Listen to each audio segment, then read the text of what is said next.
উচ্চ মাধ্যমিক 2025 ছাত্রছাত্রীদের জন্য অনেক দিন ধরেই ছাত্রছাত্রীরা বলছো ইকোনমিক্স বা অর্থনীতির যদি সাজেশন তোমাদের জন্য নিয়ে আসি তোমাদের জন্য অনেকটা সাহায্য হবে। তো আমরা আমাদের কাছে আমাদের যে ইনস্টিটিউট সেখানে ইকোনমিক্সের কোনো টিচার নেই। আমরা বিভিন্ন ইনস্টিটিউটে বিভিন্ন টিচার্সদের কাছ থেকে সংগ্রহ করে বা বিভিন্ন টিচার্সদের কাছ থেকে অনুরোধ করে যে সাজেশনটা পেয়েছি সেটাকে কালেক্ট করে একটা সাজেশন তোমাদের জন্য তৈরি করেছি। সাজেশনটায় যে 2 নম্বরের প্রশ্নগুলো দেবো সেটা একটু বেশি মনে হতে পারে, তার কারণ কি বললাম, আমরা বিভিন্ন টিচারদের কাছ থেকে সাজেশনটা কালেক্ট করেছি, তাই সেটা মার্চ করে একটু বড়ও কিন্তু হতে পারে। তবে 5 নম্বরের প্রশ্ন অনেক অল্প দেওয়া রয়েছে, সেই সাজেশনটাই বলে দেবো। তবে হ্যাঁ, এটা বলো না যে স্যার এর উত্তরগুলো দিলে ভালো হয়, আমাদের কাছে টিচার নেই তাই উত্তর দিতে পারবো না, কিন্তু বাংলা, ইংরেজি, ইতিহাস, ভূগোল, রাষ্ট্রবিজ্ঞান, শিক্ষাবিজ্ঞান, দর্শন, সংস্কৃত, এমনকি কম্পিউটার অ্যাপ্লিকেশন, ইভিএস, এই সমস্ত বিষয়ে সাজেশন যেমন দিয়েছি উত্তর সহ পিডিএফও কিন্তু দিয়েছি। সেই ভিডিওগুলোর লিঙ্কগুলো আমি এই ভিডিওর ডেসক্রিপশন এবং ফার্স্ট কমেন্টে আলাদা আলাদা বিষয়ভিত্তিক প্লেলিস্টের লিঙ্ক দিয়ে রাখলাম, একবার দেখে নিও। সেখানে ছোট প্রশ্ন, বড় প্রশ্ন সমস্ত কিছু উত্তর পেয়ে যাবে। কিন্তু ইকোনমিক্স এই বিষয়টা বলো না, এটা উত্তর সহ দিতে পারবো না, তার জন্য আমি ক্ষমা প্রার্থী। কিন্তু আগামী দিনে অন্যান্য সকল বিষয়ের আরও উত্তর সহ নোটস পেয়ে যাওয়ার জন্য যদি চ্যানেলটিকে এখনও সাবস্ক্রাইব না করা হয়ে থাকে তোমাদের কাছে অবশ্যই অনুরোধ রইল চ্যানেলটিকে সাবস্ক্রাইব করে দিয়ে পাশে থাকা বেল আইকনটিকে ক্লিক করে দেওয়ার জন্য, যাতে আগামী দিনে কেউ আর কোনো ভিডিও মিস না হয় তার জন্য। তো চলো শুরু করা যাক আজকের ভিডিওটি। উচ্চ মাধ্যমিকের ইকোনমিক্স বা অর্থনীতির সাজেশনটা আমি বলে দিচ্ছি। 2 নম্বর 5 নম্বরের প্রশ্নগুলো তোমরা দেখে নাও। 2 নম্বরের প্রশ্ন একটু বেশি মনে হতে পারে, কারণ আমাদের কাছে ইকোনমিক্সের টিচার নেই। আমরা বিভিন্ন ইনস্টিটিউট থেকে তোমাদের সুবিধার্থে আমরা এই প্রশ্নগুলো কালেক্ট করে তোমাদের জন্য কিন্তু সাজেশন আকারে দিয়েছি, কারণ তোমরা আমাদের ওপর বিশ্বাসী এবং তোমরা বারবার করে এই সাজেশনের জন্য চাইছো, তাই তোমাদের জন্য এই প্রচেষ্টা। তোমরা কমেন্ট করে জানিও, কিন্তু এর উত্তর আমাদের দিতে বলো না, আমরা পারবো না। কিন্তু যেগুলোর উত্তর দিতে পেরেছি, বাংলা, ইংরেজি, ইতিহাস, ভূগোল, রাষ্ট্রবিজ্ঞান, শিক্ষাবিজ্ঞান, দর্শন, সংস্কৃত সকল বিষয়ের নোটস যেগুলো আমরা উত্তর সহ দিয়েছি পিডিএফ, এমসিকিউ বলো, এসএকিউ বলো, সেইগুলো কিন্তু এই ভিডিওর ফার্স্ট কমেন্ট এবং ডেসক্রিপশানে প্লেলিস্টের লিঙ্ক আমি দিয়ে রেখেছি, যদি প্রয়োজন মনে করো একবার দেখে নিতে পারো। প্রথমে আমরা দেখে নেব 2 নম্বরের প্রশ্ন। প্রথম, গিফেন দ্রব্যের সংজ্ঞা দাও। নেক্সট, ভোগ উদ্বৃত্ত কী? নেক্সট, চাহিদার দামগত স্থিতিস্থাপকতার সংজ্ঞা দাও। নেক্সট, বাজারের দাম স্থির থাকলে, এটা ফার্জের হয়ে গেছে, এটা হবে ফার্মের প্রান্তিক ও বড় রেভিনিউ এর সম্পর্ক কী? নেক্সট, রাজস্ব নীতি বলতে কি বোঝো? নেক্সট, ঘাটতি বাজার কাকে বলে? নেক্সট, স্থির ব্যয় ও পরিবর্তনশীল ব্যয়ের পার্থক্য কী? নেক্সট, ভারসাম্য বাজেট গুণক কাকে বলে? নেক্সট, মুদ্রাস্ফীতি নিয়ন্ত্রণের জন্য 2টি রাজস্ব সংক্রান্ত নীতি উল্লেখ করো। নেক্সট, গিনি সহগ কাকে বলে? নেক্সট, প্রসারের 2টি সুবিধা লেখো। নেক্সট, দারিদ্র্য রেখা কী? নেক্সট, মহাত্মা গান্ধী জাতীয় গ্রামীণ কর্মসংস্থান নিশ্চয়তা প্রকল্পের উদ্দেশ্য কী? Next, insurance regulatory and development অথরিটির কাজ কী? নেক্সট, ভারতের দারিদ্র্যের 2টি কারণ লেখো। নেক্সট, আয় বৈষম্যের 2টি কারণ লেখো। নেক্সট, জীবন বীমা ও সাধারণ বীমার মধ্যে পার্থক্য লেখো। নেক্সট, বীমা ক্ষেত্রে আর্থিক সংস্কার নীতির 2টি ফলাফল লেখো। নেক্সট, ট্রিপস কী? নেক্সট, চাহিদার নিয়মের 2টি ব্যতিক্রমের উল্লেখ করো। নেক্সট, নিকৃষ্ট দ্রব্য কী? নেক্সট, সম্পূর্ণ অস্থিতিস্থাপক চাহিদা কাকে বলে? নেক্সট, চাহিদার দামগত স্থিতিস্থাপকতার মান অসীম হলে দাম ও প্রান্তিক আয়ের পার্থক্য কেমন হবে? নেক্সট, ঘাটতি ব্যয় কাকে বলে? নেক্সট, মুদ্রাস্ফীতি নিয়ন্ত্রণের জন্য 2টি রাজস্ব নীতি উল্লেখ করো। নেক্সট, বিস্তৃতির পরিমাপক হিসেবে প্রসারের সংজ্ঞা দাও। নেক্সট, প্রচ্ছন্ন বেকারত্ব কাকে বলে?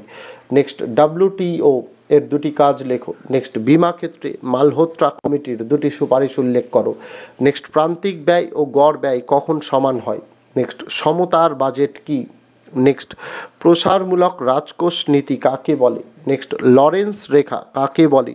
নেক্সট, সাধারণ বীমাকে ক্ষতিপূরণের চুক্তি বলা হয় কেন? নেক্সট, মৌসুমি বেকারত্ব কী? নেক্সট, নার্সিংহোম কমিটির 2টি সুপারিশ লেখো। নেক্সট, বৈদেশিক বাণিজ্যের উদারীকরণ কাকে বলে? নেক্সট, প্রসারমূলক ফিসক্যাল নীতি কী?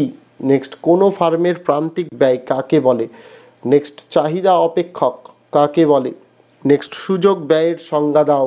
নেক্সট, প্রান্তিক রেভিনিউ কী? নেক্সট নগদ জমার অনুপাত কাকে বলে? নেক্সট চলতি খাতে ভারতীয় টাকার রূপান্তর যোগ্যতা বলতে কী বোঝো? এই ছিল তোমাদের 2 নম্বরের যে প্রশ্নগুলো পড়তে হবে সেগুলো তোমাদের বলে দিলাম।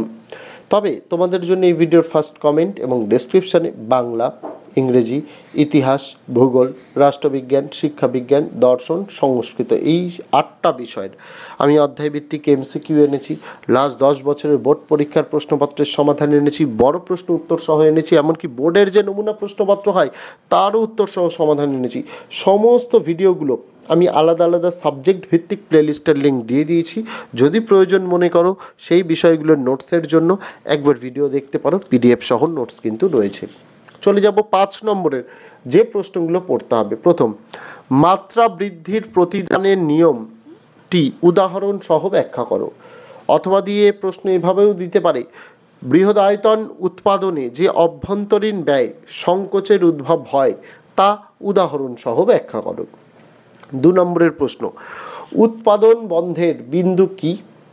একই সাথে কোন অবস্থায় একটি পূর্ণ প্রতিযোগিতামূলক ফার্ম এই বিন্দুতে পৌঁছায় তা ব্যাখ্যা করো।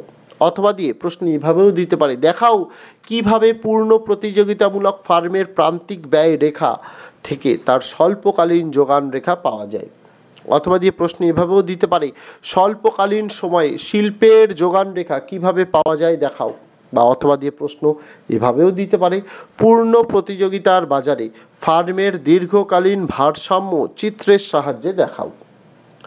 3 নম্বরের প্রশ্ন, শ্রমের প্রান্তিক উৎপাদনশীলতা দ্বারা কিভাবে মজুরির হার নির্ধারিত হয় তা আলোচনা করো।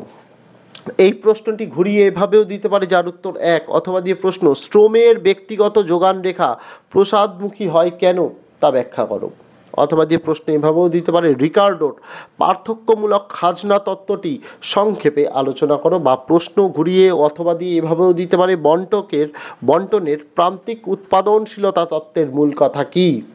নেক্সট প্রশ্ন, আয়ের বৃত্তস্রোত কাকে বলে ব্যাখ্যা করো। বা প্রশ্ন এভাবেও দিতে পারে, জাতীয় আয় পরিমাপের মূল্য সংযোজন পদ্ধতি ব্যাখ্যা করো। বা প্রশ্ন এভাবেও দিতে পারে, আর্থিক জাতীয় ব্যয় আয় ও প্রকৃত জাতীয় আয়ের মধ্যে পার্থক্য করো। নেক্সট প্রশ্ন, বাণিজ্যিক ব্যাংকের মূল কাজগুলি ব্যাখ্যা করো। নেক্সট, বাণিজ্যিক উদ্বৃত্ত ও লেনদেন উদ্বৃত্তের মধ্যে পার্থক্য দেখাও। প্রশ্ন এভাবেও দিতে পারে, নমনীয় বিনিময় হার ব্যবস্থায় কিভাবে ভারসাম্য বিনিময় হার নির্ধারিত হয় একই সাথে দেখাও। যে কোনো দেশের লেনদেন ব্যালেন্স ওই দেশের আয় ও ব্যয়ের বিয়োগফলের সঙ্গে সমান। অথবা দিয়ে প্রশ্ন দিতে পারে এইভাবে, স্থির বিনিময় হার ব্যবস্থা এবং পরিবর্তনশীল বিনিময় হার ব্যবস্থার বৈশিষ্ট্যগুলি উল্লেখ করো। পরের প্রশ্ন, 6টি বস্তুর ওজন কিগ্রায় যথাক্রমে 74, 70, 70, 74, 70, 74 ওজনের সম্মুখ পার্থক্য নির্ণয় করো।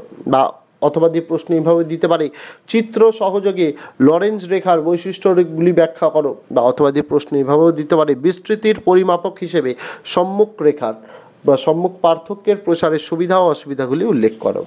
নেক্সট, ভারতে আয় বৈষম্যের কারণগুলি আলোচনা করো। অথবা দিয়ে প্রশ্ন এভাবে দিতে পারে, ভারতের কর্মসংস্থান বৃদ্ধির জন্য সরকার যে সমস্ত ব্যবস্থা গ্রহণ করেছে সেগুলি সংক্ষেপে উল্লেখ করো। বা অথবা দিয়ে প্রশ্ন এভাবে দিতে পারে, শিল্প ও শহরাঞ্চলের বেকারত্বের কারণ ও প্রতিকার নিয়ে আলোচনা করো। এই ছিল তোমাদের ইকোনমিক্স বা অর্থনীতি 2 এবং 5 নম্বরের প্রশ্নের সাজেশন, যেগুলো পড়লে আশা রাখা যায় বিভিন্ন শিক্ষকদের মত যে কমন তোমরা পাবে সেটাই তোমাদের এই সাজেশন আকারে তুলে ধরলাম।